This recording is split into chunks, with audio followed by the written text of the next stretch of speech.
Subcommittee on Oversight and Investigations will come to order. Without objection, the chair is authorized to declare a recess of the subcommittee at any time. The subcommittee is meeting today to hear testimony on exploring the potential of deep sea mining to expand American mineral production. Under Committee Rule 4F, any oral opening statements at the hearing are limited to the chairman and the ranking member, as well as the ranking member and the chairman of the full committee. I therefore ask unanimous consent that all other members' statements be made part of the hearing record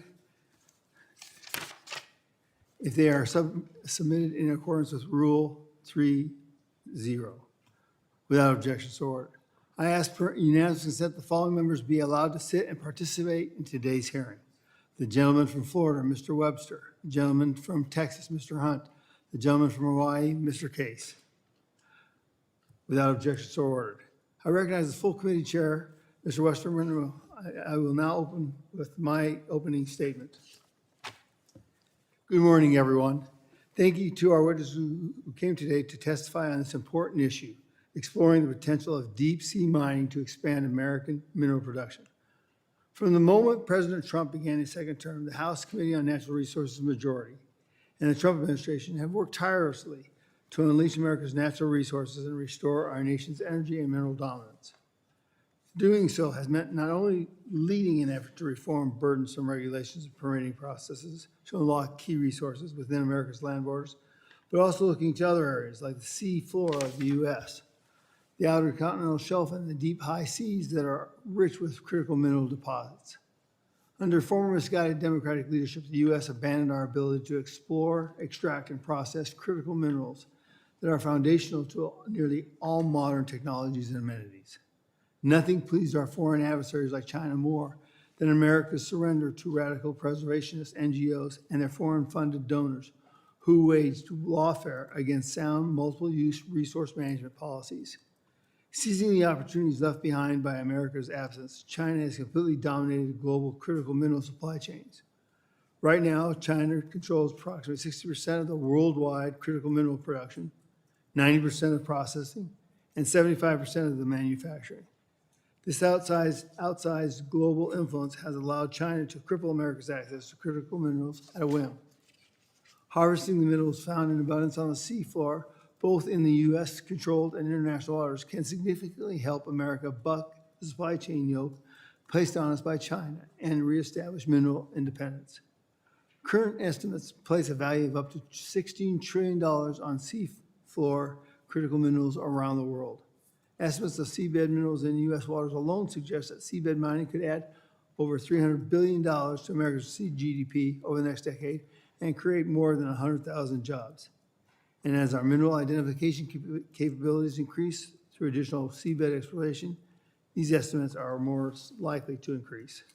Recognizing this reality, last Thursday, April 24th, President Trump issued an executive order intended to invigorate American seabed mining dominance by accelerating the process for reviewing and approving permits for exploration and extraction under longstanding U.S. law.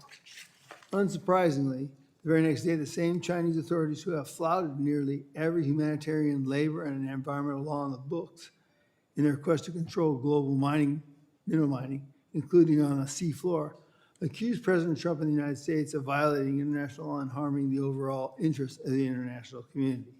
Deja vu. This Chinese reaction only highlights that President Trump and the Republicans in Congress are charging ahead in the right direction.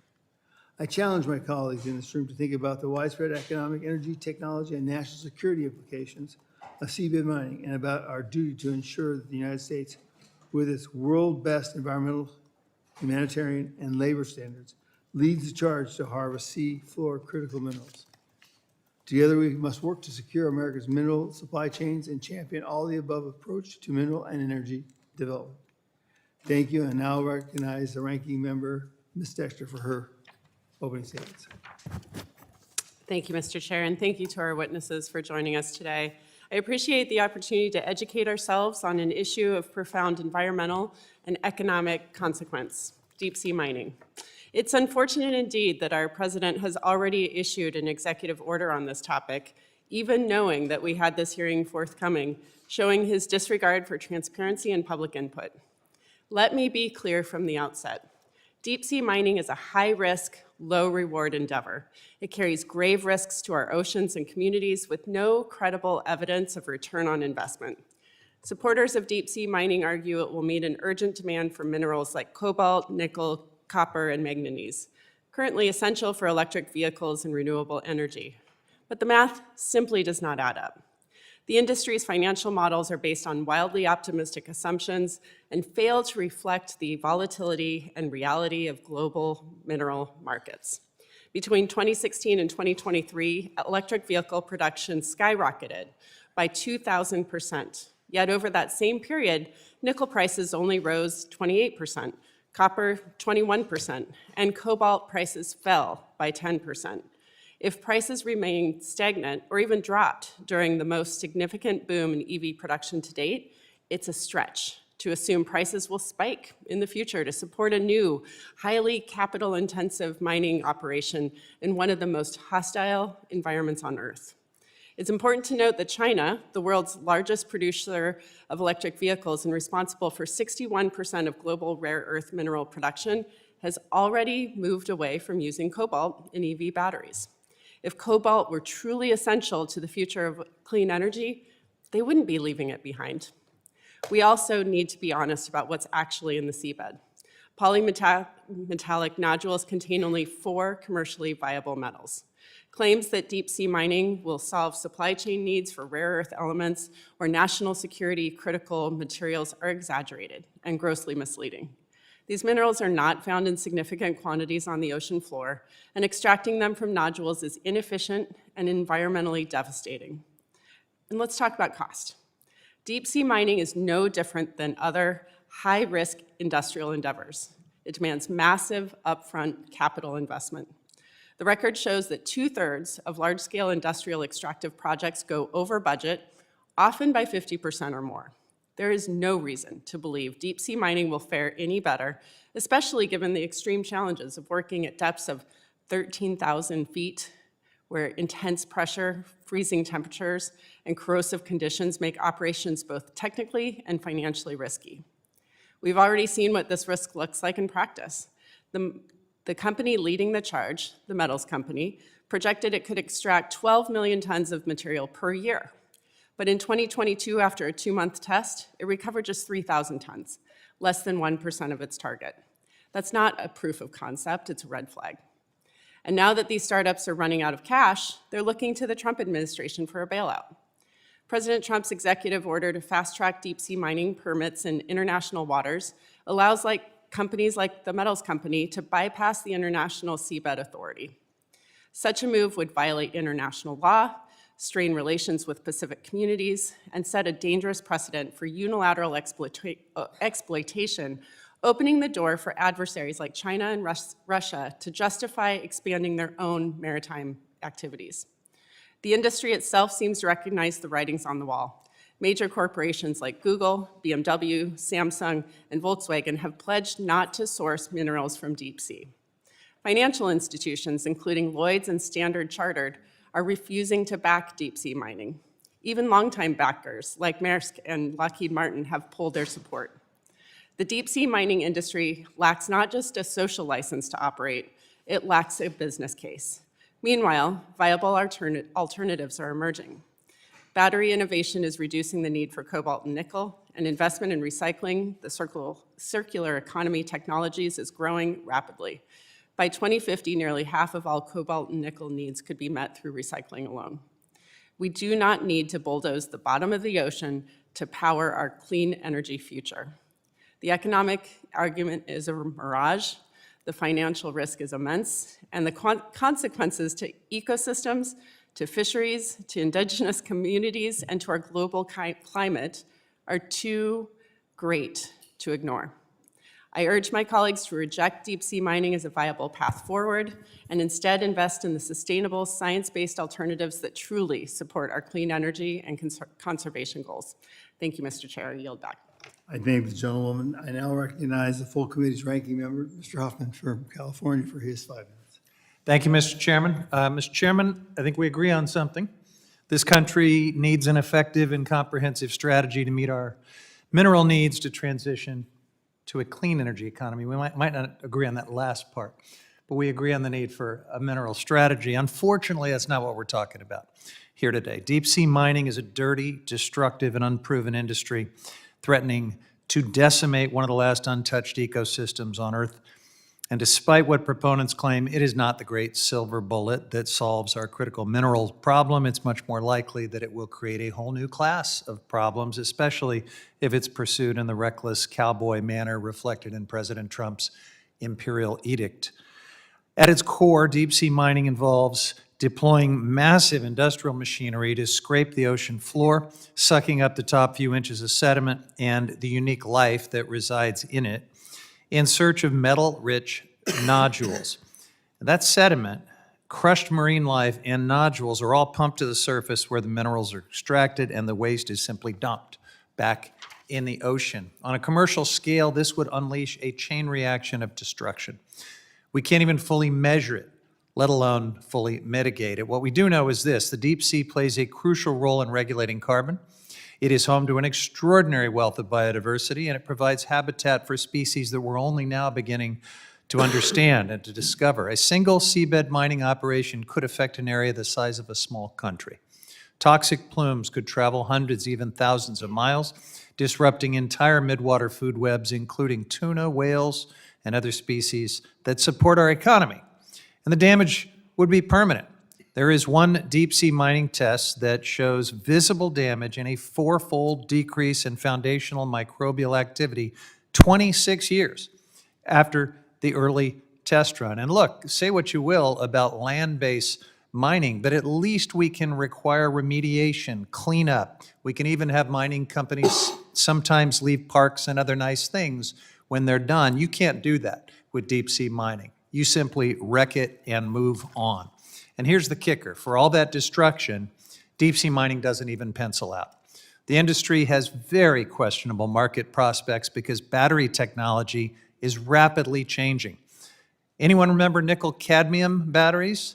They're essentially obsolete now. Today, EV markets are already moving away from the nickel, cobalt, copper, and manganese found in deep-sea nodules towards other minerals. Folks who want to make money on this are skating to where the puck is or was, not skating to where the puck is going to be.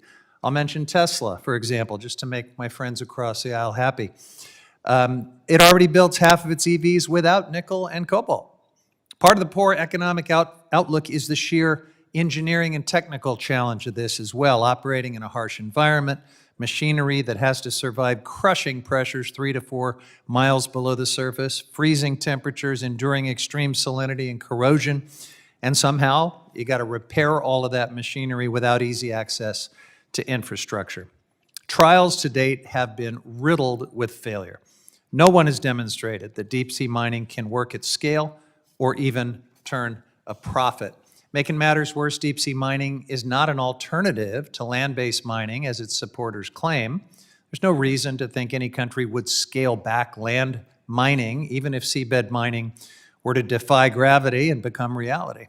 The minerals from deep-sea mining are likely to be significantly more expensive than those from terrestrial mining. So we could end up doubling down on environmental harm, getting all the land-based mining and wrecking the ocean. That's not progress, it is subsidized plunder. Fortunately, the global community, including banks, insurers, and businesses, are not buying it. 24 countries have already called for a moratorium, including countries where mining exploration has been tried.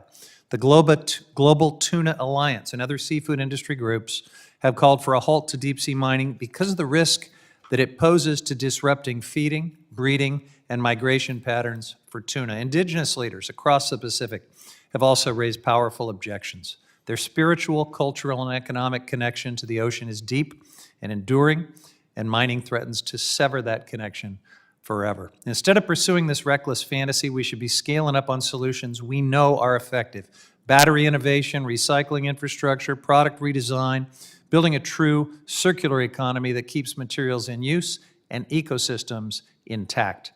We have federal laws, the Inflation Reduction Act and the IIJA, that have started us in that direction. Let's work together down that path instead of chasing the folly of deep-sea mining. Thank you, Mr. Chairman. I yield back. I thank the gentleman from California. We will allow the chairman of the regular committee to speak when he comes in. But first, we're going to introduce our witnesses. Mr. Gerald Barron, CEO and Chairman, the Metals Company and the Metals Company USA, Raleigh, North Carolina. Mr. Oliver Gunasekara, did I say it right? Gunasekara? CEO and co-founder, Impossible Metals, San Jose, California. Mr. Duncan Currie, legal advisor, Deep Sea Conservation Coalition, Christchurch, New Zealand. And Mr. Thomas Peacock, professor of mechanical engineering and director, Environmental Dynamics Laboratory, Massachusetts Institute of Technology, Cambridge, Massachusetts. Let me remind the witness that under committee rules, you must limit your oral statements to about 5 minutes. What you're going to see is you're going to see a little timer in front of you. When it goes green, you get going. When you start to see yellow, start wrapping it up, and when it's red, stop. Okay, so we can keep everybody, there's going to be a lot of questions coming your way this day. So now what I'm going to do is I have the pleasure to see your full statement when we're done. So after that, I now recognize Mr. Barron for his first 5 minutes. Committee Chairman Westerman, Ranking Member Huffman, Subcommittee Chairman Gosser, Ranking Member Dexter, and distinguished members of the committee, thank you for the opportunity to share my views on the potential of deep sea mining to American critical mineral production. And as a veteran of the deep sea minerals industry and the chairman and CEO of the Metals Company, I can say with certainty that this industry is at an inflection point where America can take the lead. I intend to make this case across 3 key points. First, America's mineral dependence is reversible. And from the 1880s to the 1970s, America was a mining and processing powerhouse. And since domestic production sank, leaving America dangerously dependent on adversaries. And we can change this without sacrificing American landscapes or communities. 4 days sailing from San Diego lies the Clarion-Clipperton Zone, where polymetallic nodules sit 2.5 miles deep on the seafloor. And they're rich in nickel and cobalt and manganese and copper. And these nodules hold more of these 4 minerals than all known land-based reserves combined. And just 1 billion tons of the 21 billion tons of nodules in the CCZ could supply over 450 years of the United States manganese needs, 150 years of cobalt needs, and 80 years of nickel needs. Developed over 20 years, 1 billion tons could create more than 100,000 jobs, generate 300 billion in GDP, and revitalize shipyards, offshore industries, and manufacturing. And second, the US pioneered this industry, the technology, and the robust regulations.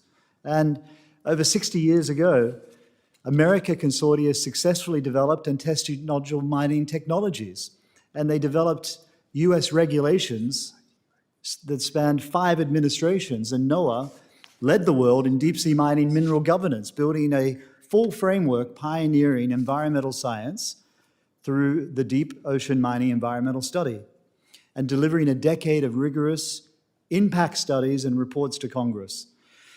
It set the global standard for responsible seabed development long before international negotiations began. And by 1989, America had a regulatory regime for seabed mining that was environmentally responsible, commercially viable, and consistent with international law. And the same cannot be said for the efforts at the United Nations, where 1982 Law of the Sea Treaties, seabed mining provisions, were so unworkable that industrialized nations, including the United States, refused to ratify it and still have not.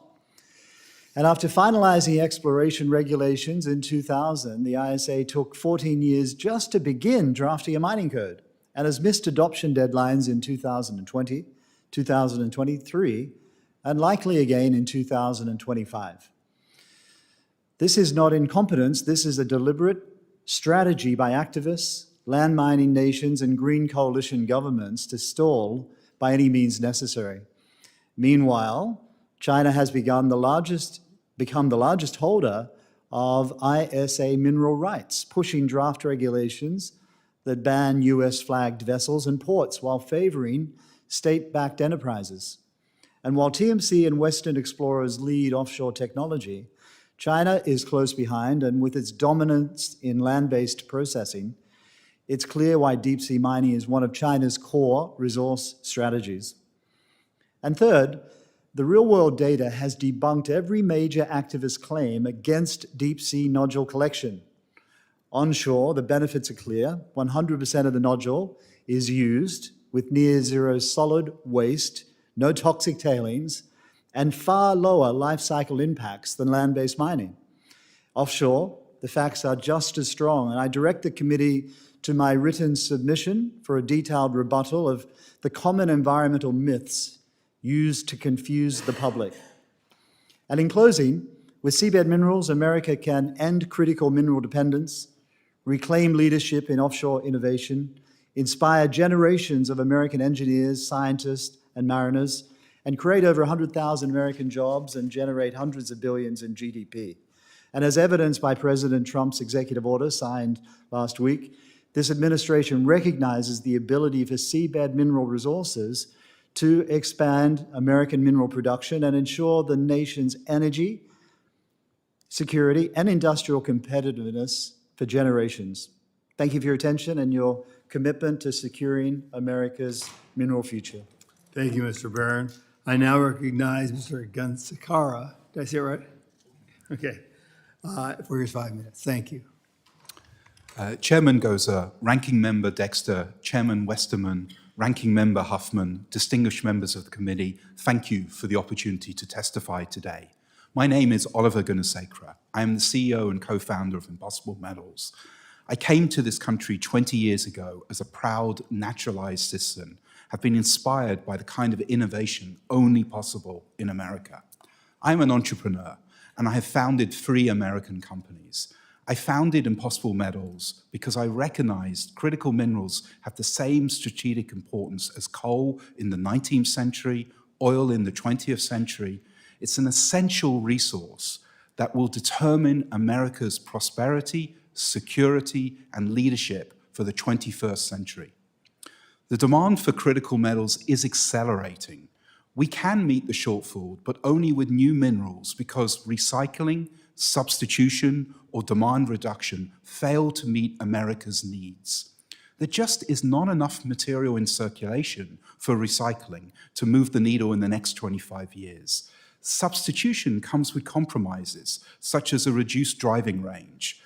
With new mineral sources, the only remaining option would be a diminished economy.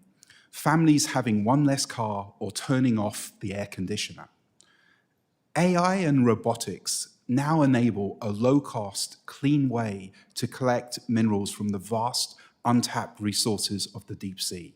Technology can meet the moment for our nation, enabling the United States to secure resources our global competitors seek to deny us, and to do so more responsibly than most believed were possible even a few years ago.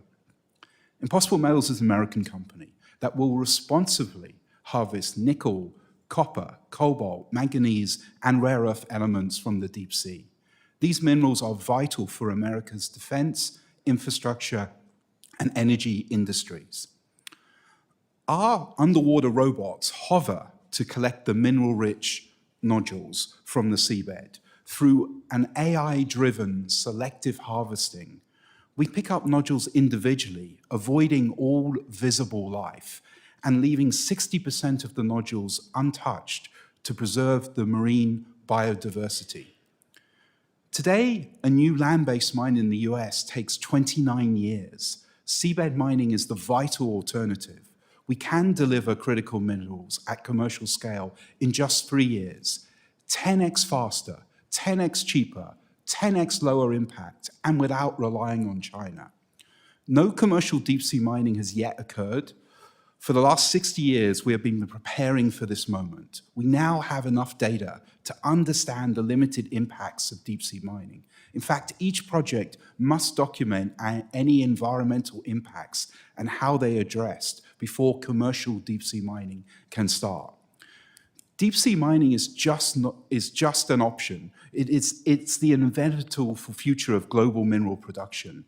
The critical questions we face today are about who will set the standards and how will it be conducted. America must lead. to secure the economic and national security interests, ensure environmental stewardship, and protect human rights. We can do so because we are the technology leader and because we have an enormous reserve of nodules in our own domestic waters. We have the chance to build a new American industry, leveraging American resources. Success would generate $300 billion in domestic economic output over 10 years and create more than 100,000 jobs. The biggest barrier is legacy regulations. Regulatory uncertainty has inhibited investment and slowed domestic production, but the government can unlock this industry. The Trump administration last week took bold action, and Congress should support and build on that. First and foremost, we must unlock domestic resources. The Bureau of Ocean Energy Management has authority to offer leases in US waters believed to contain over 1 billion tons of minerals. Impossible Metals has formally requested that the Bureau initiate this leasing procedure, with the decision expected by late May. Congress should support and streamline this process. Going further, Congress can accelerate this industry by adding nodules to the defense stockpile, building domestic mineral processing capabilities, accelerating exploration, and funding American innovation. By acting decisively, America can ensure energy abundance and create hundreds of thousands of quality jobs and establish a robust, responsible leadership in critical industry of the future. Thank you for inviting me, and I look forward to your questions. Thank you very much, Mr. Gunasekara. Now, Mr. Currie, you're recognized for 5 minutes, all the way from New Zealand. Thank you, Mr. Chairman. And a privilege to give evidence before this important committee on this crucial issue of deep-sea mining. I have practiced international ocean law for over 35 years. I've attended negotiations at the International Seabed Authority since 2012, and I advise the Deep Sea Conservation Coalition in matters of international law. I presented written submissions to this committee that cover a range of concerns with deep-sea mining. In this oral testimony, I will focus on why deep-sea mining is unnecessary and why pursuing it would bring the US only problems, not solutions. Firstly, seabed mining is unnecessary. The 4 metals that can be practically sourced from nodules, copper, cobalt, nickel, and manganese, none of which are rare earth elements. Because manganese and copper are inexpensive, nodules are really all about nickel and cobalt. The market for these is volatile, with prices currently relatively low.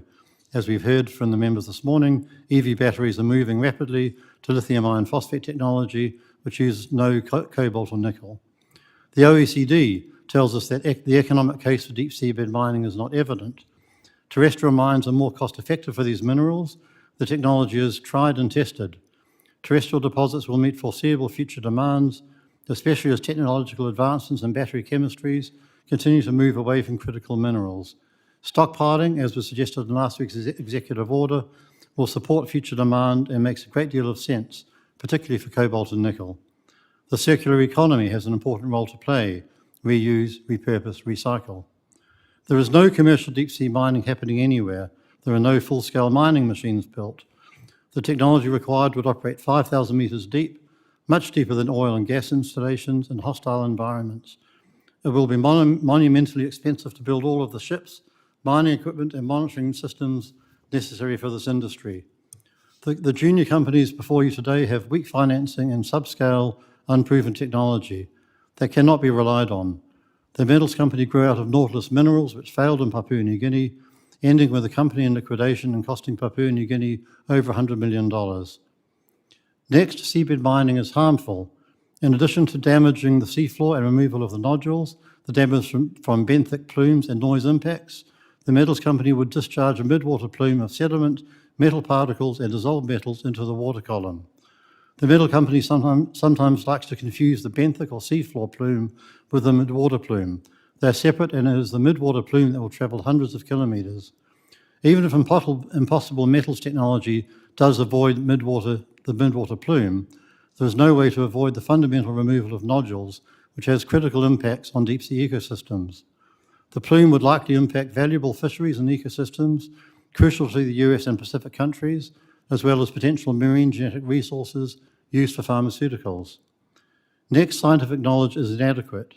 Scientific information and understanding about the deep sea is critically lacking.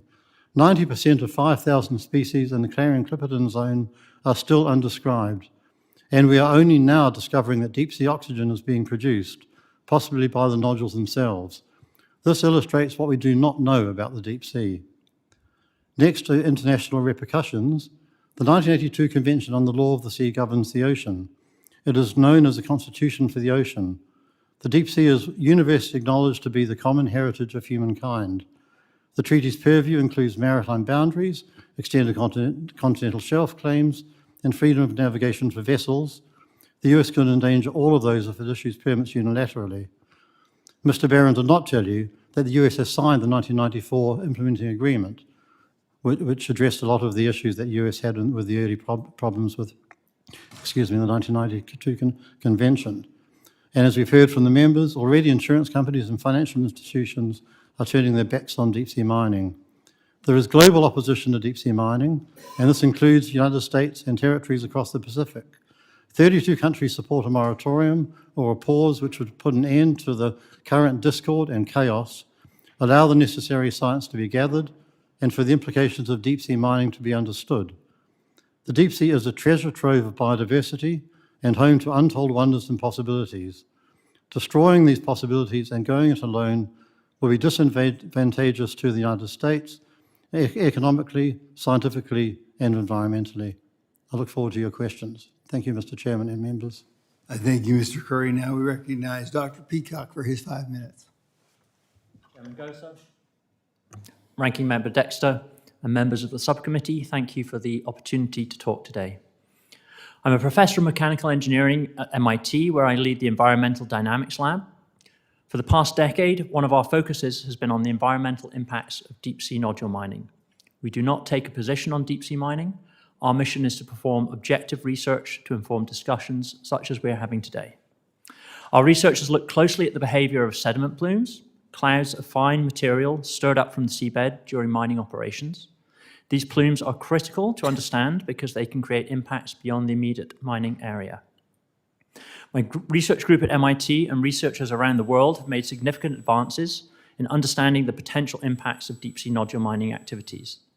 That research indicates that some of the proposed impacts of nodule mining may not be as severe as speculated. Some key findings are as follows. Test mining activities suspend roughly the top 2 inches of seabed sediment, not the 6 to 12 inches some had anticipated. Most of the disturbed material, between 92 and 98%, either resettled within roughly 300 feet of the mining tracks or remained suspended close to the seabed, typically within 2 feet. Only a small fraction of sediment, about 2 to 8%, was lofted higher into the water column, reaching up to 15 feet in height, not hundreds of feet. These plumes traveled away in concentrations of a few milligrams per liter, roughly the equivalent of a grain of sand in a fishbowl. Tracks from experimental mining in the 1970s are still visible today, but there is minimal evidence of the sediment plume to the side of the tracks. While persistent biological effects have been observed, the populations of several organisms, including animals in and on the sediment, and ranging from small to large sizes, have begun to re-establish themselves despite the physical changes to the seafloor. Across the Clarion-Clipperton zone, recent estimates suggest between 6,000 and 8,000 species inhabit the region, of which fewer than 500 have been formally described. Broadly speaking, the region has at least 2 major zones to the east and west, but within the CCZ there is variability that affects the seafloor life. Specific areas would need to be protected, an approach the International Seabed Authority has been developing following the advice of scientific experts. Short-term pilot-scale trials have advanced our understanding, providing a starting point from which to research and assess the long-term impacts of proposed commercial-scale operations. To proceed responsibly, deep-sea mining would have to advance step by step. This would support reliable predictions of the environmental impacts of commercial-scale deep-sea mining, addressing critical concerns such as biodiversity loss and ecosystem function, and environmental monitoring would inform any necessary decisions to stop or amend operations. Achieving this will require technical innovation. While current sensors are capable of measuring key environmental parameters, they can be expensive and not yet suited for the large spatial scales and long time scales involved. This will require 2 things: affordable sensors and platforms, such as autonomous vehicles, to deploy them, energy sources and subsea communication technologies to extend their reach. Even with these advances, monitoring will inevitably be challenged by the vast scales of the ocean. Emerging computational systems, especially those enhanced by GPU-based processing and AI, can dramatically improve our ability to perform simulations, analyze data, and make informed decisions. The US should play an active role in the development and use of technology, sensors, and computational systems to inform deep-sea mining, but currently it is not. During the 1970s and early 1980s, the US was a global leader in deep-sea mining research and activities, exemplified by the NOAA Deep Ocean Mining Environmental Study, or DOMES project. Over the past 30 years, US government funding for deep-sea mining research has been absent. Meanwhile, China is surpassing the efforts of every other nation in conducting technology trials. The European Union has invested over $50 million in 3 deep-sea mining research programs. Japan has launched a $100 million initiative focused on nodule mining within its exclusive economic zone. And the full extent of investment by countries like China and India is not publicly known, but likely exceeds these figures many times over. Without strategic investment, the US risks falling behind. Fortunately, the US retains tremendous strength in deep ocean science and engineering. NOAA, with its experience and capabilities, is well positioned to lead US-based efforts. But the US will need to invest significantly and soon, or will be left to rely on the learnings and technological advancements made by other countries. That will make it harder for the US to engage in this nascent arena and to ensure that any future deep-sea mining activities are informed by the best science, the best monitoring capabilities, and the strongest protections. Thank you for your time, and I look forward to your questions. I thank you, Dr. Peacock. The gentleman from Arkansas, the chairman for the full committee, is now recognized for his 5 minutes. Thank you, Chairman Gosar, and thank you to the witnesses for being here today. But now our country's reliance on critical and other hard rock minerals is widely known. These minerals are essential to America's national security, to our economy, to our energy infrastructure, and to many other things. This committee has repeatedly emphasized the importance of these minerals and of securing American mineral supply chains.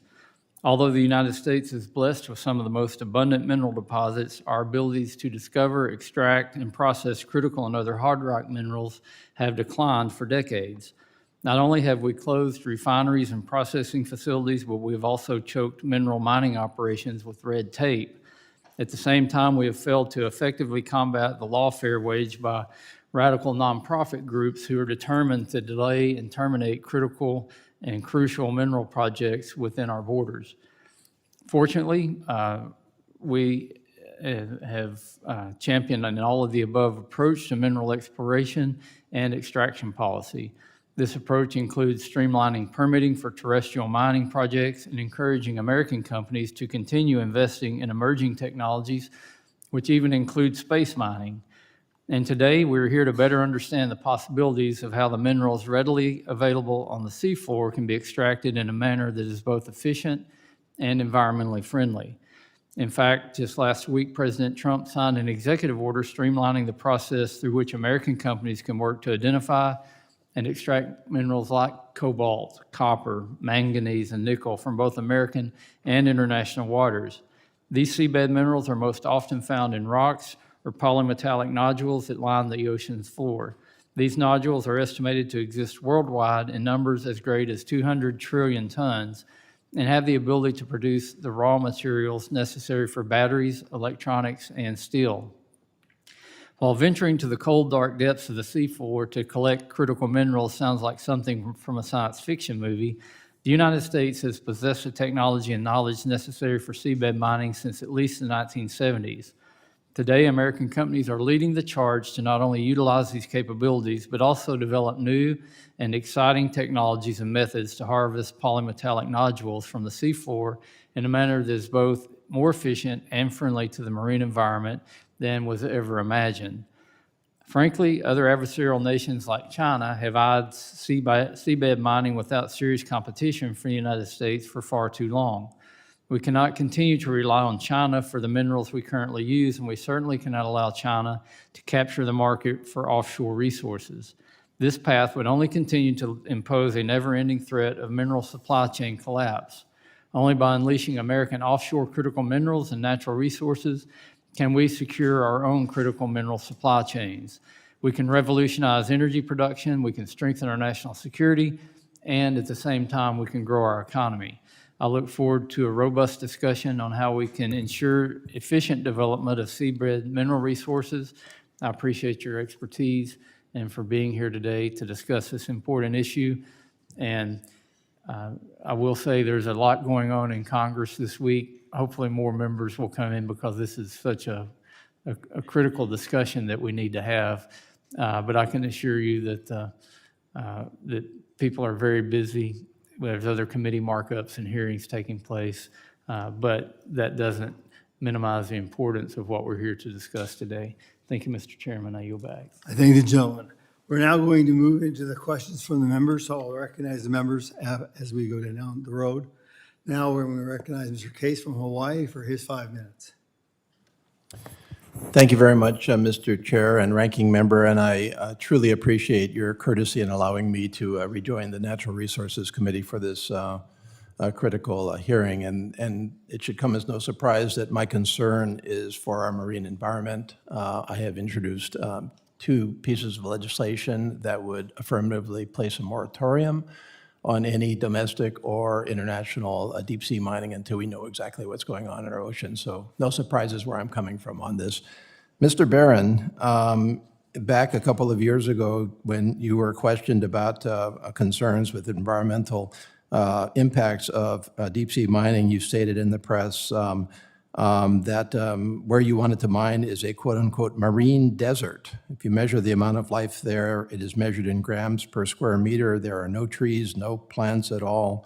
You also said that your mechanism for deep sea mining is blasting a jet of water to the nodule to lift it up. In this part of the ocean floor, there isn't much to impact to begin with. You stand by those statements? Thank you for the question. Yes, I do.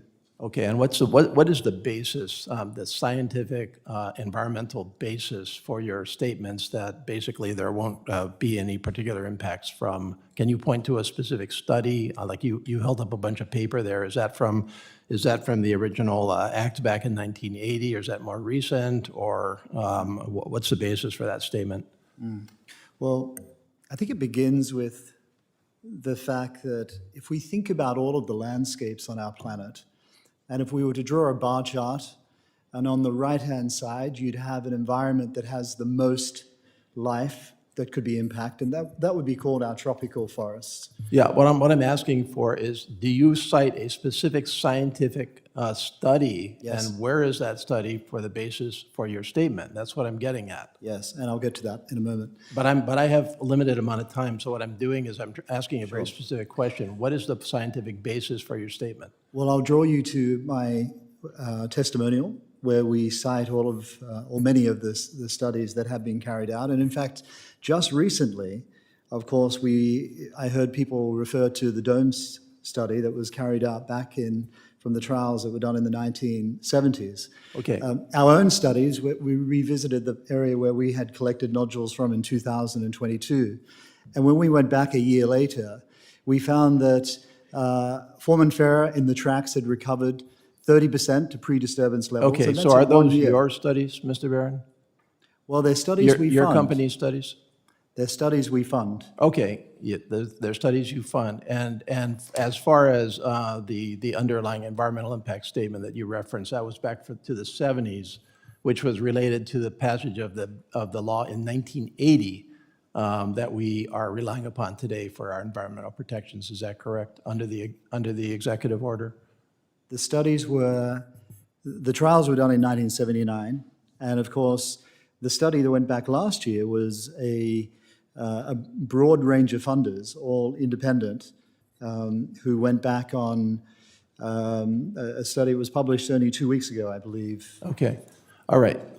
So I've read that executive order, and first of all, I see absolutely no reference to environmental protection whatsoever in the president's executive order. The word environment is mentioned once, and it's kind of a throwaway. It's a reference to a 1980 law, which we propose to proceed under. Obviously, a lot has changed, I believe, since 1980. So, Mr. Currie, let me just focus a couple of questions on you, because fundamentally, I don't think that we have those studies in hand right now. First of all, it strikes me that we are only studying one kind of extraction. So for example, plucking a nodule off of the sea floor. The videos I've seen show a big old clamshell dredge coming down, impacting, going down deeper than 2 inches, by the way, and sucking up a bunch of the ocean floor. We also have the technique which is fundamentally strip mining the ocean floor and dragging stuff across it. Is there any limitation on what kind of mining we would be able to do under this executive order that you know of, or are we just focusing our studies only on one particular type of least intrusive impact? Yes, I would not call it least intrusive impact. I think the kind of damage that you talk about is clear. In my opening remarks, I talked about the damage to the nodules. We know the nodules themselves have life on them. We know between 50 and 70% of deep sea life are dependent on the nodules. We know that the deep sea plume will smother the life that is down there. And it really is very deeply concerning to hear Mr. Barron make such clearly scientifically incorrect statements when this is the company that proposes to do the seabed mining in the deep sea 5,000 meters deep, far away from any regulatory authorities, far away from any controls. I'm not going to overstep my welcome in this committee, and my time is up. We'll do a Chair. second round if you'd like to stay around. Thank you so much, and I would ask for a consent to be able to submit written records, written questions for this. Without Thank you so much. ordered. Appreciate Okay. it. The gentlewoman from Oregon is recognized for her 5 minutes. Thank you, Mr. Chair. Mr. Barron, Lockheed Martin, a U.S. company with a market cap of about $100 billion and extensive experience in material needs for the defense industry, recently quit their investment in seabed mining and sold their seabed resources subsidiary. The shipping giant Maersk also recently dropped its investment in your company, and leading tech and EV companies, there's several of them, have joined calls for a moratorium. What do you know that these major companies didn't about the profitability of this industry or the necessity of extracting critical minerals from the seafloor for civilian and defense enterprises? Thank you. Well, Lockheed Martin still have exploration licenses and under NOAA regulations. They did sell their licenses that they had been granted through the International Seabed Authority because of the uncertainty at that regulator being able to put in place the mining code. In answer to your question about what do I know that those car companies know? A lot. Because my company, the metals company, has spent hundreds of millions of dollars funding independent scientific organizations to carry out those environmental studies. And not one single name of those companies that you read out, those car companies, have ever contacted us to ask, what is your evidence? They claim to care a lot about the environment, and I'm sure if they really did, they'd want to hear both sides. What I can tell you is that the American car industry has not done that virtue signaling by saying, we'll join that moratorium. So, understood. However, if it was a good investment, they don't need to necessarily know the science. They'll know that somebody's showing a profit. So given that the metals company has yet to demonstrate a commercially viable deep sea mining operation, how can you assure U.S. regulators and taxpayers that sponsoring your permit is not simply subsidizing a high-risk foreign startup with little to no guaranteed return? America has an urgent need for critical minerals. America has a need to reindustrialize. It needs to secure these metals. The beauty of these nodules, of course, is that they're much more metal-rich compared to land-based alternatives, and that has a massive impact on the economics. The people that speculate about economic viability tend to be the activists who oppose the industry. It's interesting that China has moved away from cobalt, which obviously is rich in here, and they have every reason to double down on that with their rich resources that they have available. So I would consider that when we're making those investments. Mr. Currie, thank you for coming. There's a lot of focus on resource exploration and the development of extraction technology on the seafloor, but recent studies suggest that the infrastructure needed to process polymetallic nodules is still uncertain and untested, and that no companies have developed plans for processing. Is the seabed mining industry prepared to process all the nodules they claim they'll bring to the surface? That's a very good question, Member, because the crucial issue here is, frankly, processing. China dominates the market with these metals, particularly cobalt and nickel, because they dominate the processing. Processing is a very labour-intensive activity, very environmentally harmful activity, very difficult to do it. China's been doing it for many decades. And really, that is the answer to your question of what does the US do about access to minerals. It's not as if China's digging up the minerals from its own land and dominating the market in that way. It's doing it firstly because of the processing, secondly because of the access to minerals it has through to contracts and foreign direct investment. And there's no reason to believe it wouldn't do the same thing with deep sea mining.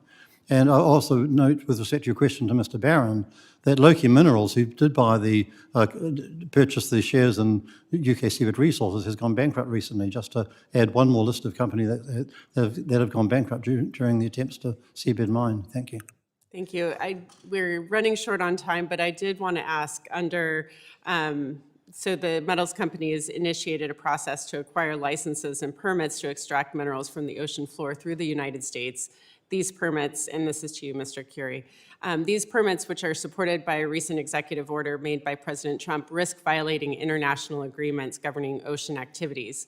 Based on your experience with permitting at the International Seabed Authority, will major cuts to staff at BOEM and NOAA make it easier or harder for them to process these or issue these permits?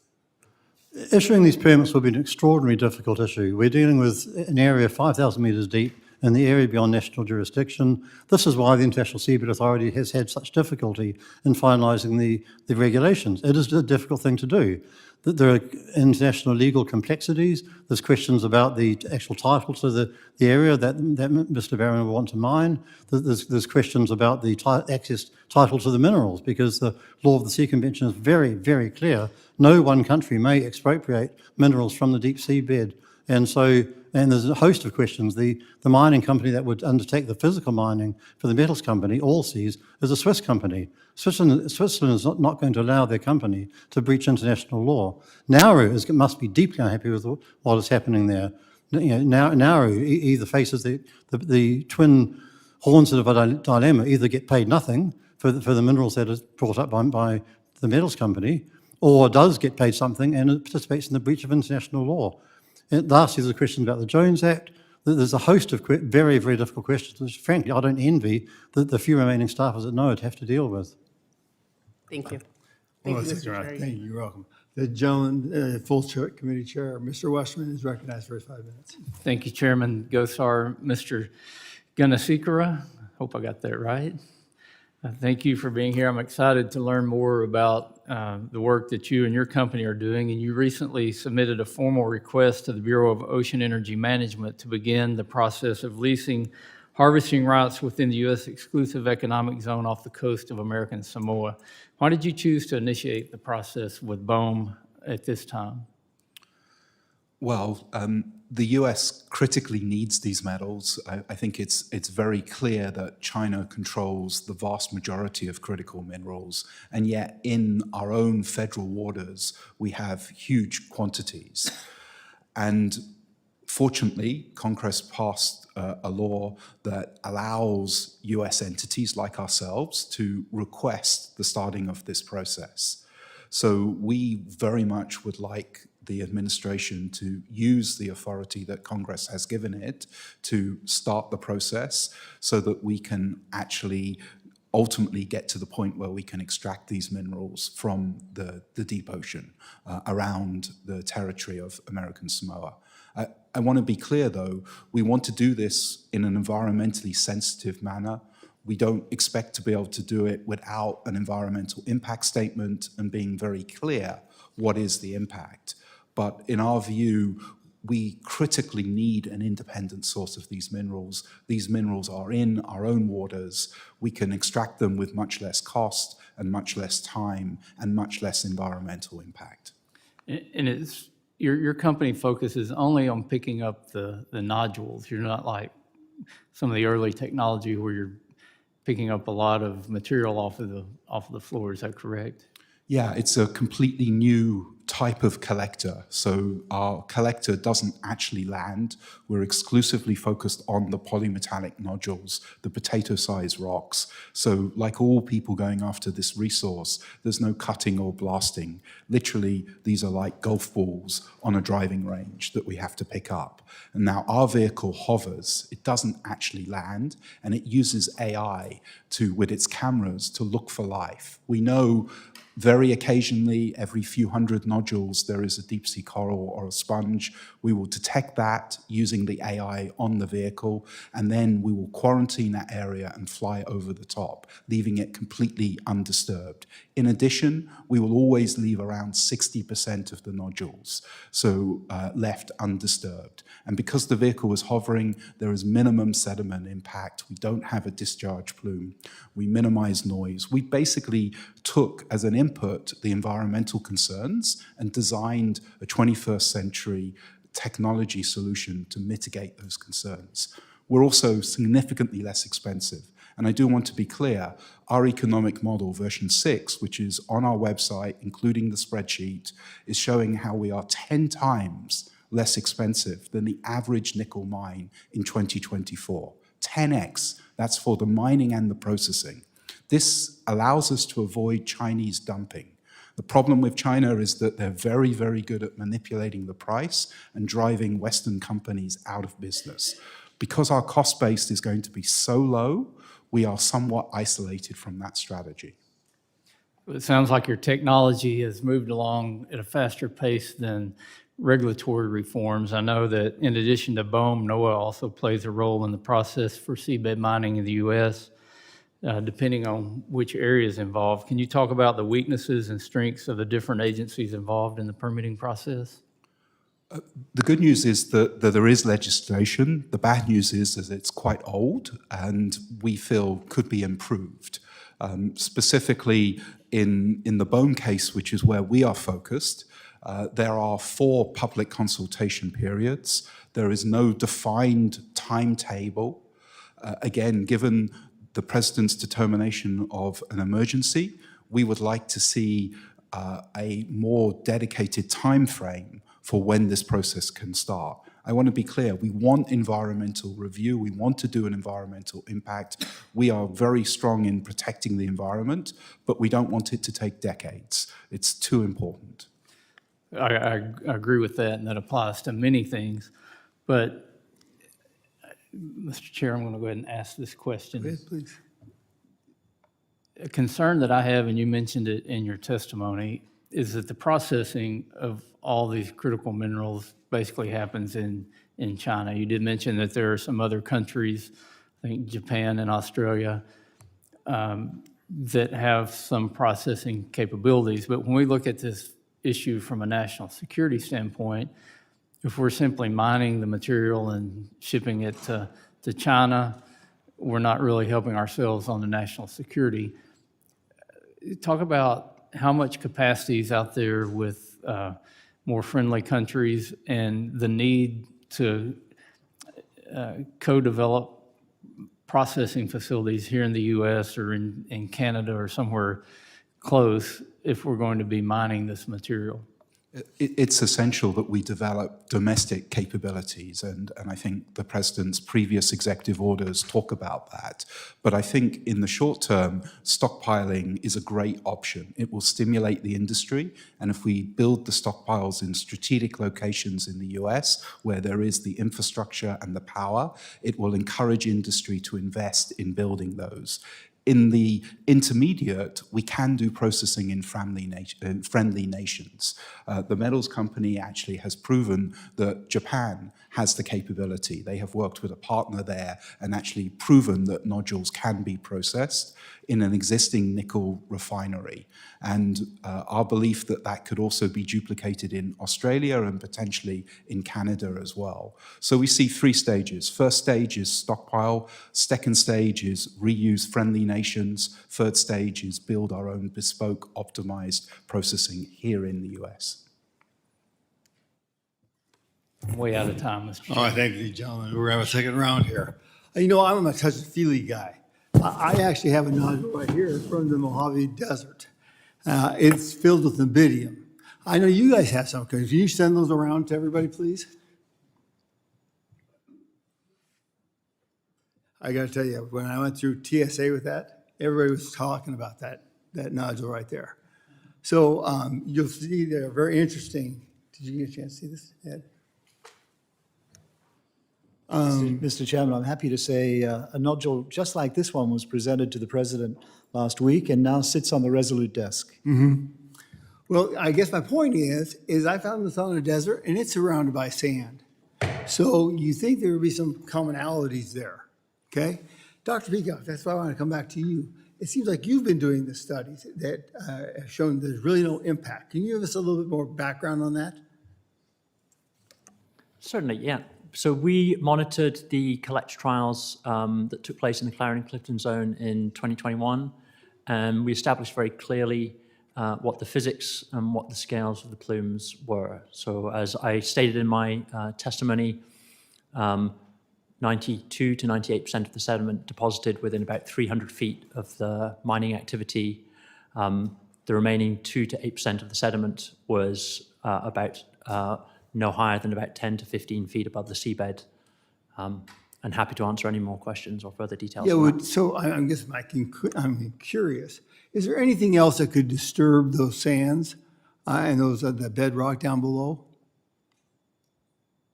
Natural processes, are you talking about? Yeah, like volcanoes, seismic activity. That's not been determined right now. In the Atlantic Ocean, there are some data sets that talk about what are called benthic storms that naturally suspend sediment. There's no data yet on that in the Pacific Ocean. And of course, those storms wouldn't remove nodules from the seabed. Right, but I'm talking about more of the sand. So at present, there's not data in the Pacific Ocean whether there's these benthic storms that would do that. There's some data in the Atlantic Ocean. Now, are you familiar, Dr. Peacock, with microprocessors? A little. Okay, so the new technology is getting everything out of this ore. So it's pulverized. My understanding, there's a number of sequences.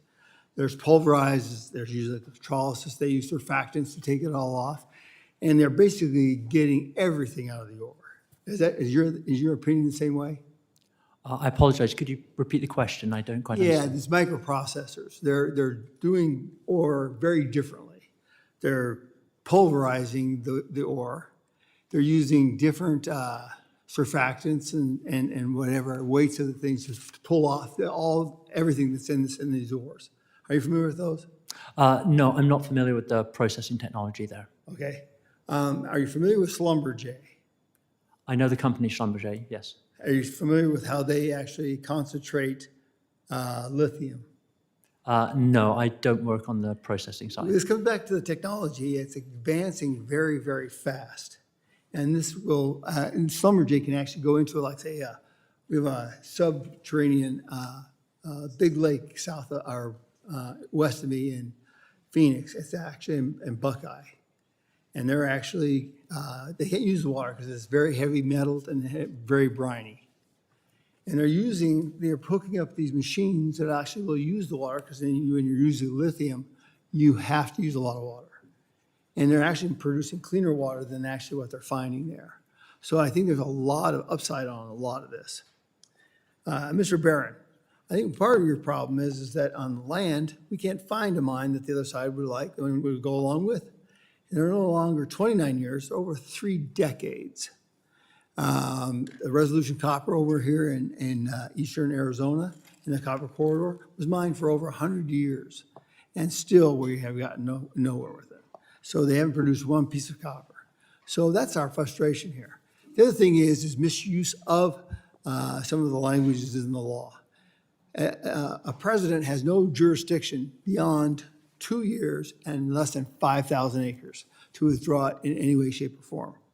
So we gotta get back to the rule of law in that aspect. So I'm gonna cut my question short and go to the next round. So Mr. Case, you so diligently stay behind, we'd love to give you your next 5 minutes. Thank you very much. I'm sorry, Dr. Peacock. I'm going back to your testimony and basically what your testimony offers is a view of minimal environmental impact based on your monitoring of tests conducted in 2021 and 2022. Were those Mr. Barron's company's tests? No, the second test was the metals coming test. We did a small component of that. We provided a new sediment sensor that we designed for monitoring. The first test was for a company called Global Sea Mineral Resources, also independently monitored by a European consortium called the Mining Impacts Okay, Consortium. so these were private companies wanting to conduct deep sea mining. You were monitoring their tests, correct? Correct. Okay, and according to your testimony, these were quote unquote, I'm trying to find your quote, they were small scale, short-term pilot tests, is that right? That's correct. Okay, so these were not large-scale, longitudinal, real deep-sea mining tests. They were not tests of that. They were kind of like, hey, get in there, do a small pick, find out what the sediment is, et cetera. I would agree with that with one exception, which is the scale of the vehicles themselves was not dissimilar from what a commercial scale would be. They're about a third the size of a commercial scale vehicle. Okay, and were there a variety of approaches to deep sea mining tested, or were they focused on the pluck that has been testified to one of the measures? So in other words, did they, for example, do the large scale clamshell drop from the top of the ocean to the bottom, impacting the bottom, digging up deeper than a couple of inches? Did they do a dredge across the bottom? Did they do any of that stuff, or was it just like one approach? So both companies used the same technology, which is this hydrodynamic suction technique. I'm not really aware of any commercial companies using sort of that sort of dredging type approaches Okay. from the top of the ocean. All right, so you just did the suck thing, the hydrodynamic, go down there with a suction thing and suck it up. Yeah, that's one of the sort of main technologies that All people right, are looking at. but it's possible that there's other ways of getting stuff from the ocean floor, correct?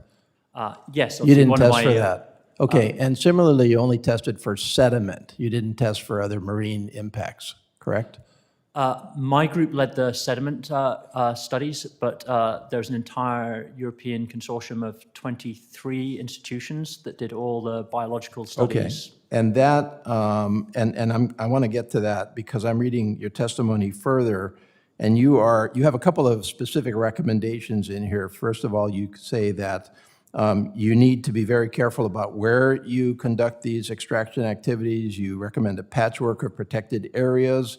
You suggest large areas off limits to mining, protecting some smaller areas.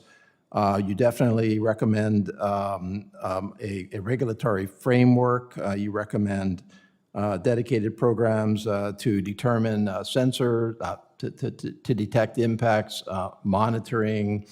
You talk a lot about the International Seabed Authority. In fact, you're a consultant, or you're actually a member of the International Seabed Authority indirectly, right? I'm on the expert committee for thresholds for the ISA, All right. yes. So you're not sitting here as an expert recommending that we do whatever we want on the seabed. You're recommending a specific regulatory framework for protecting the environment, which is similar to what the ISA is doing, right?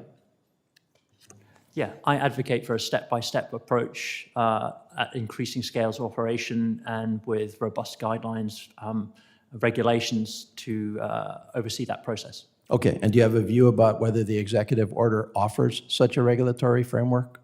I don't have a view on that. I don't have familiarity with it. Mr. Currie, and I'm going to do this rhetorically, and you can answer within 30 seconds.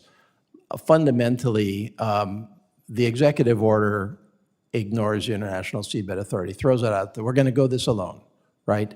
China is a member of the International Seabed Authority, and China is obviously trying to manipulate it to its ends, but it's at least doing it within a framework of the International Seabed Authority law of the sea. We've decided not to do that. Is it correct that the actions by this president would incentivize China to go it alone with no environmental regulation whatsoever?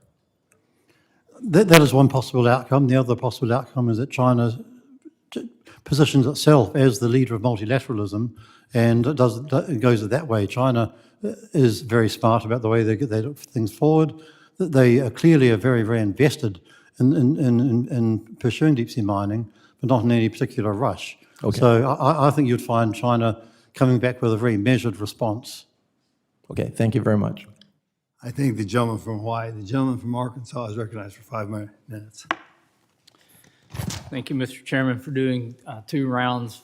Dr. Peacock, I wanted to discuss your research related to seabed mining. We often hear from folks who are opposed to seabed mining that we don't actually know what exists on the seafloor. Is that an accurate assertion? I often find these general statements not very enlightening. In terms of the global seafloor, the entire global seafloor is mapped to a resolution of 1.5 kilometers. About 25% of the ocean is mapped to a resolution of 100 meters. There are areas of the Clarion-Clipperton Zone that are mapped to within 1 centimeter. On the biological side, indeed, across the Clarion-Clipperton Zone, as I mentioned in my testimony, there are several thousand anticipated species, but only 500 have been named. But at particular nodule sites that have been studied for 10 to 20 years, there's far greater knowledge of what lives at those sites.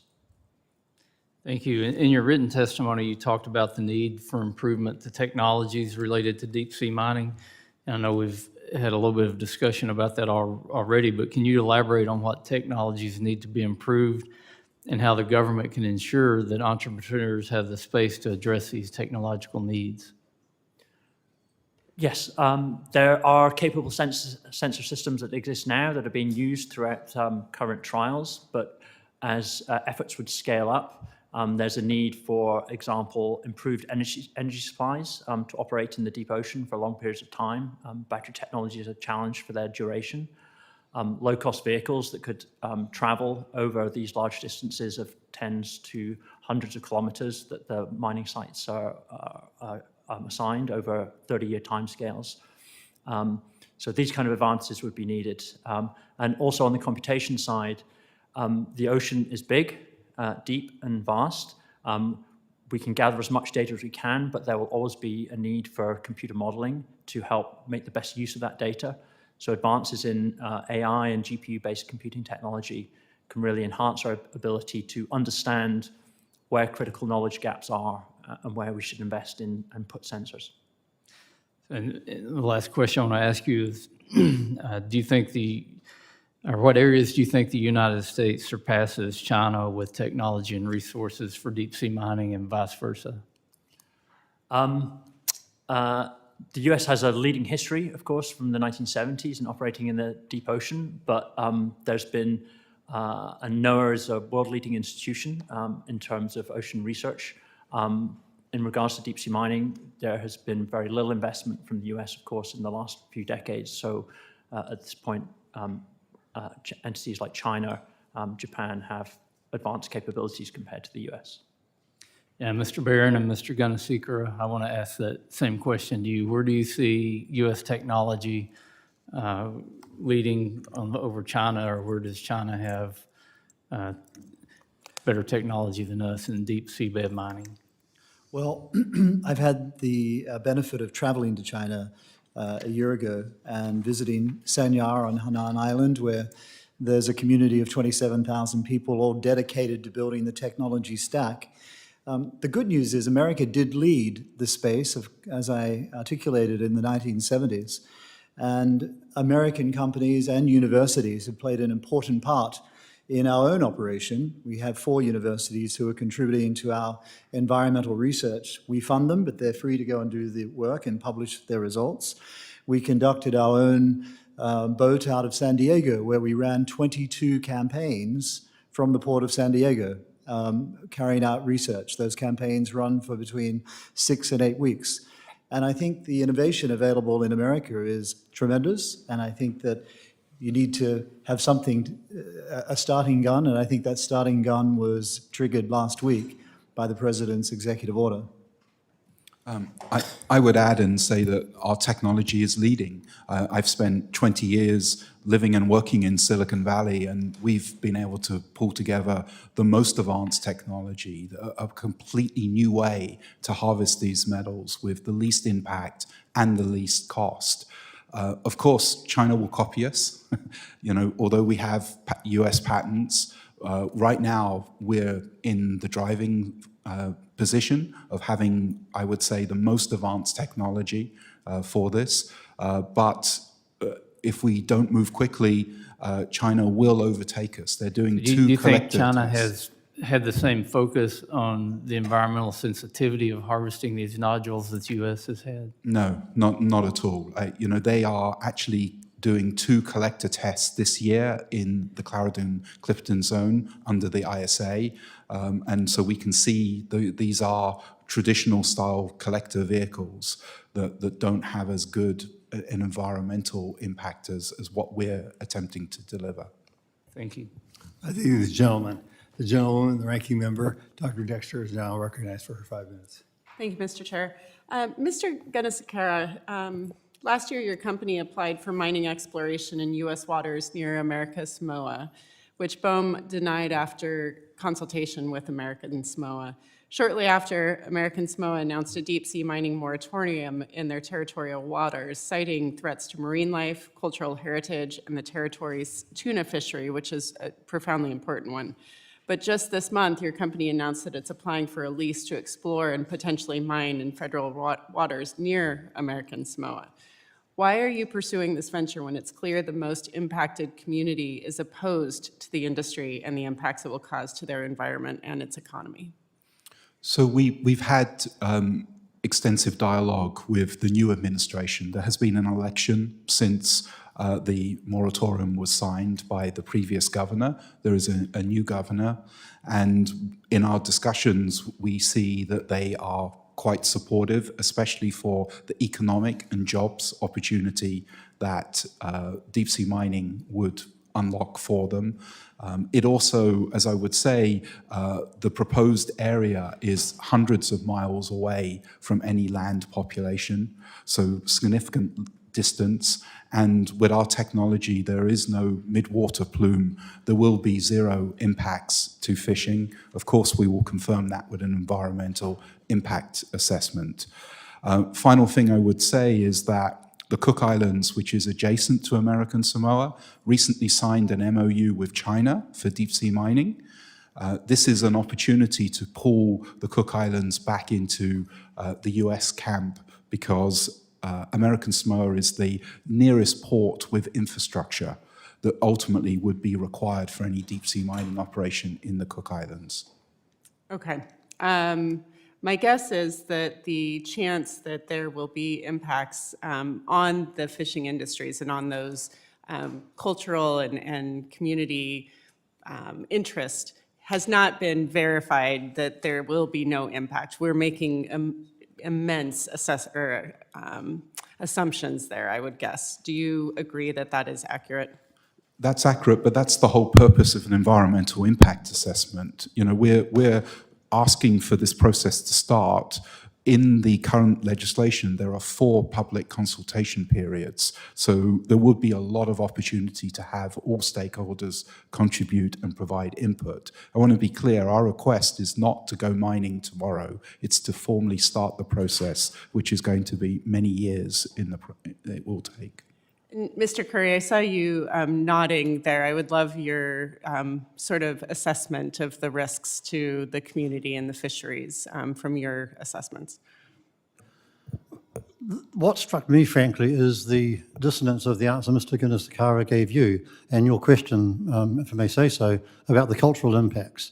What we've learned in the International Seabed Authority in the last few years is that Pacific Islanders have very strong cultural ties to the Pacific Ocean, to the deep sea.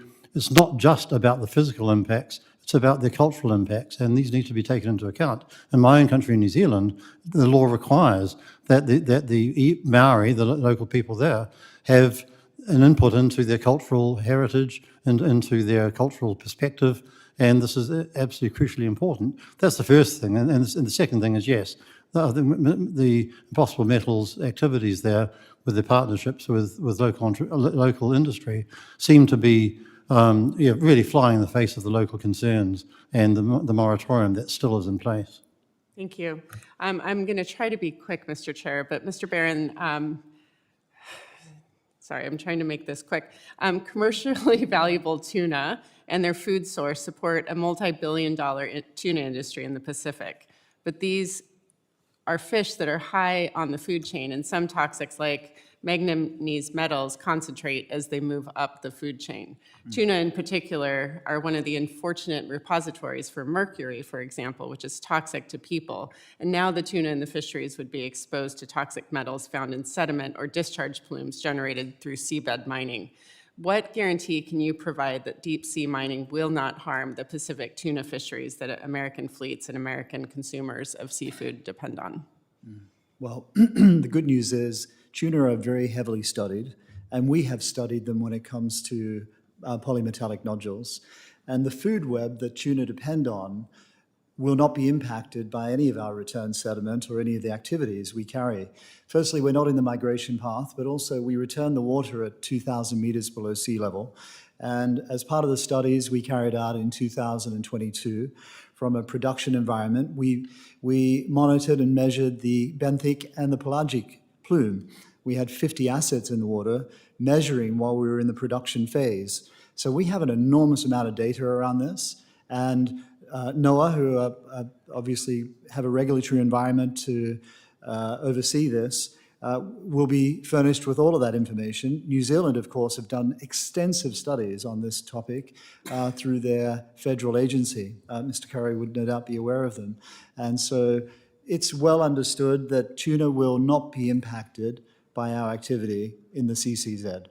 So just to verify, there have not been commercial level mining yet done. So I find it hard to make that sort of statement based on small level production at this point.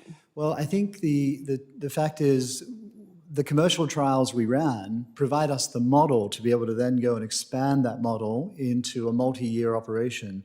But the key to think about is where tuna operate. They operate in the top hundreds of meters of the surface. And of course, they often feed on plankton that will go down to 1,000 or sometimes 1,200 meters. And that's why, with the feedback of environmental scientists, we return the water to a depth of 2,000 meters.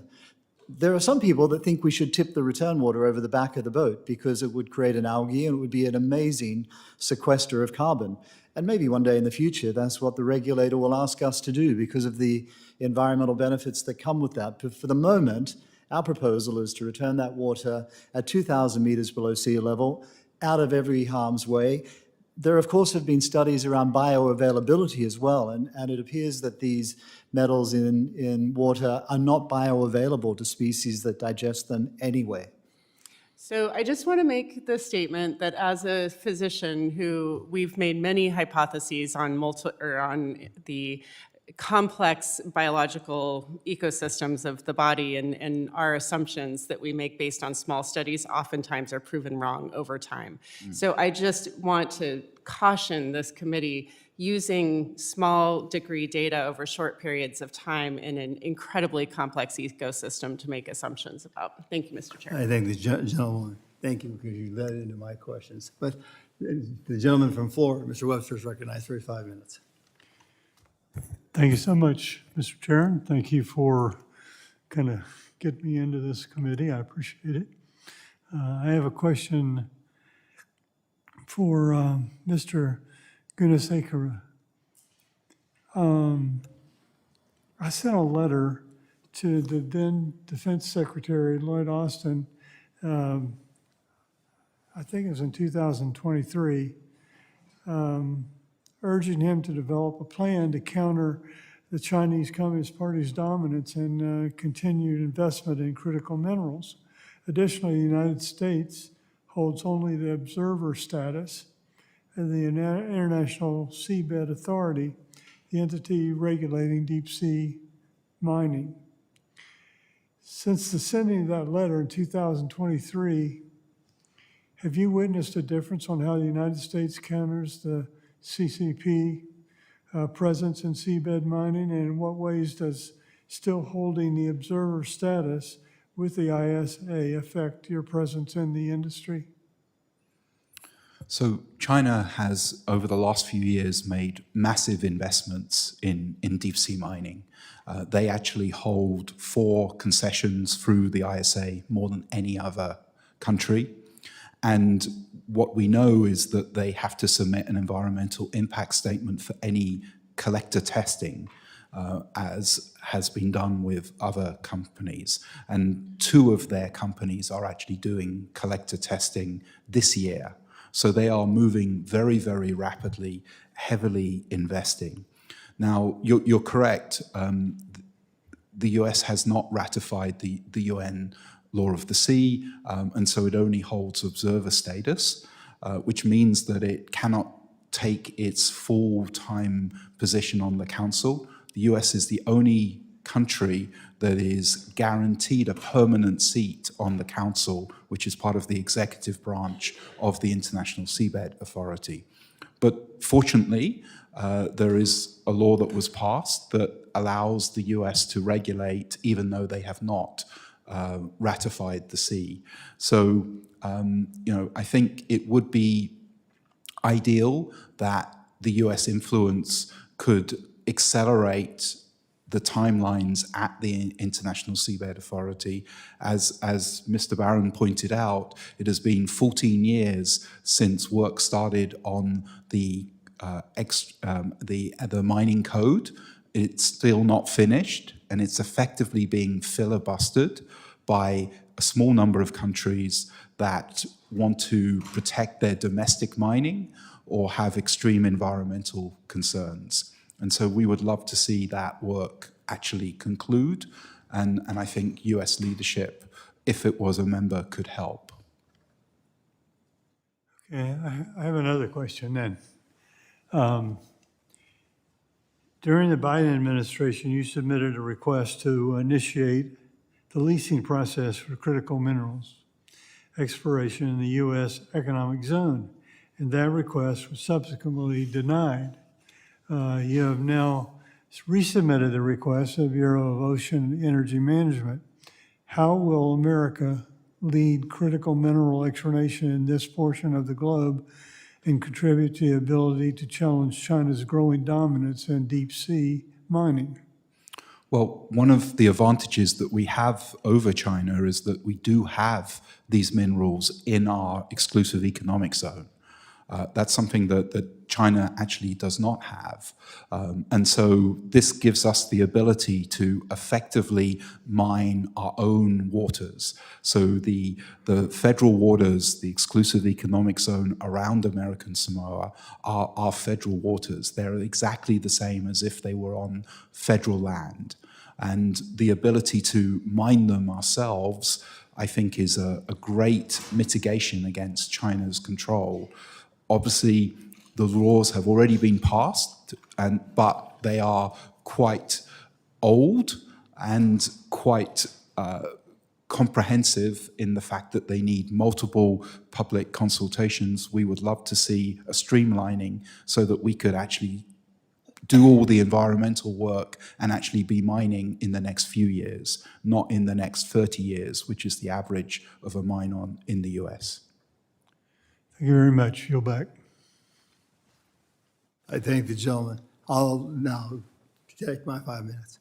This young lady talked about studies and, the scientific methodology that goes with it. So, Dr. Peacock, coming back to you again. Once again, you have a hypothesis, then you try to develop whether it's true or not, and you go beyond that, right? And you start with small pilot studies, and you build them. Now, you're on that verge right now, it sounds to me like, because you had the one study that was a real big one and a bunch of smaller ones, right? There have been 2 pilot-scale trials in 2021 and 22 that have brought a great deal of information. That's the latest.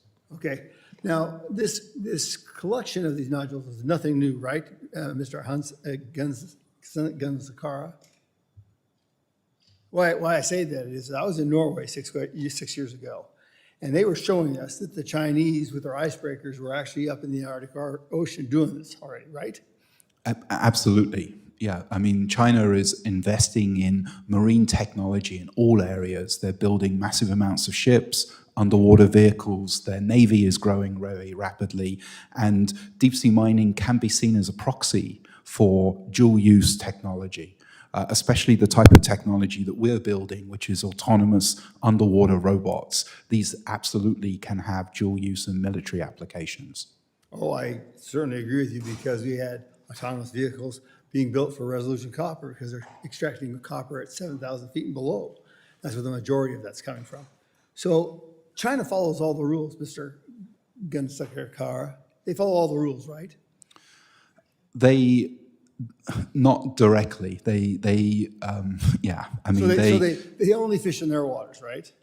Yeah. They are That's known. that's not what I hear. That's not what happens. You know, so from that standpoint, I think we got some problems here.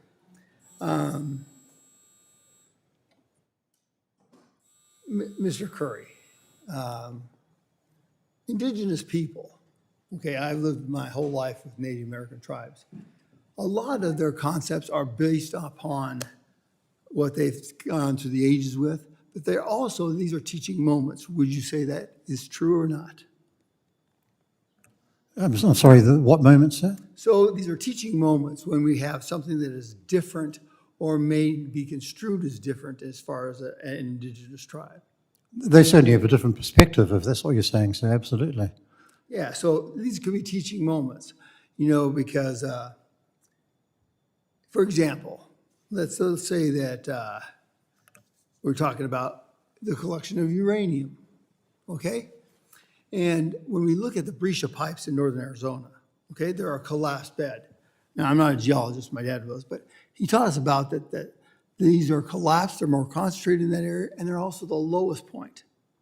And so when you're getting radiation, you're getting it constantly. Every time it rains, every time it blows, you get that radiation. But if you sit down and say, listen, but if you take this out, you're gonna have less of that contact. So you have to weigh those prospects, going back to scientific methodology. But these are teaching moments because we're explaining why they're getting that exposure, how they're getting that exposure, and how much they're getting that exposure. So that plays a big deal with it, does it not? Yes, I think what I was trying to say to the other member is that the cultural perspectives are important on their own, quite separate from the scientific issues. I mean, traditional knowledge is certainly becoming a very big topic of discussion in international law. I've just come from a meeting in the United Nations last week where it was very much in evidence. But I think the point is not just the indigenous viewpoint of what's happening. That's important. It's also their cultural connection to the deep sea. That's is what I was really referring to. Well, I guess my point is they're not mutually exclusive. No. Yeah, I think there you go. That's what my whole point was, is that Thank you, sir. you have this hypothesis and you have to disprove it. And you include people when you're doing that. And I think that's how medicine has gotten so good or bad, however you want to look at it, depending upon how you approach it, the disease or whatever. So now I'm going to ask you a question for each one of you. I'll start with you, Mr. Barrow, and it's the same question for all four of you. I've already warned you about this. What was the question you want asked today? What is the question that wasn't asked? And what's its answer? Mr. Barrow, you're first. Well, that's a challenging one. My question would be, what if the environmental impacts are indeed exactly as we predict they will be? And what if recycling won't meet the needs that are sometimes speculated? What's the alternative? And I can provide you the answer as well. There isn't a good one. We need to find a supply of critical minerals with the lightest environmental and human impacts. And seafloor nodules are that answer. Thank you, Mr. Barrow. Mr. Gunasekara. My comment would be on, let's consider how we get the metals we use today. Let's take nickel. 75% of it comes from rainforests in Indonesia. Majority is used in stainless steel, a little bit in batteries.